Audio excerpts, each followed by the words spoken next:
ஓம் மகாதேவியை நமஹ. இன்றைக்கி நம்ம சௌந்தரிய லஹரியுடைய ஸ்லோகம் 22 அர்த்தம் என்ன அப்படிங்கிறத பார்க்கலாம். முதல்ல ஸ்லோகாவை பார்க்கலாம்.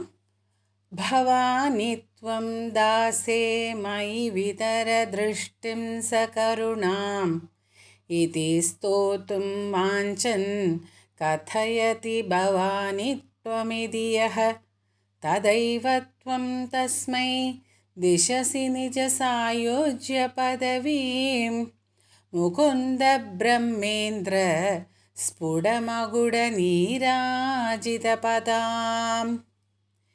இந்த ஸ்லோகத்தை எப்படி நம்ம பிரித்து படிக்கிறது, வேர்ட்ஸ் எவ்வளோ ஈஸியாக நம்ம படிக்கலாங்கிறது எல்லாமே ஒரு பிளேலிஸ்ட்டை போட்டிருக்கேன். நீங்கள் அதில் போய் செக் பண்ணிக்கோங்க.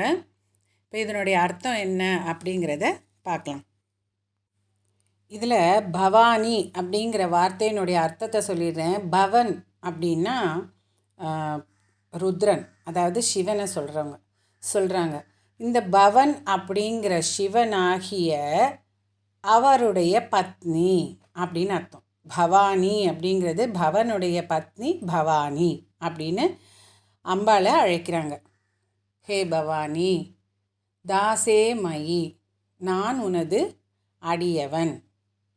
விதரா அப்படின்னா அருளுங்கள் அப்படின்னு அர்த்தம். திருஷ்டிம் அப்படின்னா பார்க்கறது அப்படின்னு அர்த்தம்.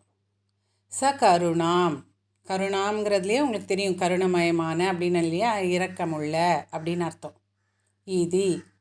இதினா இந்த முறையில். ஸ்தோத்தும் பிரார்த்திக்கிறோம். வாஞ்சன், வாஞ்சன்னா இஷ்டம், விரும்பியவை அப்படின்னு அர்த்தம். கதயதி ஓதுதல்,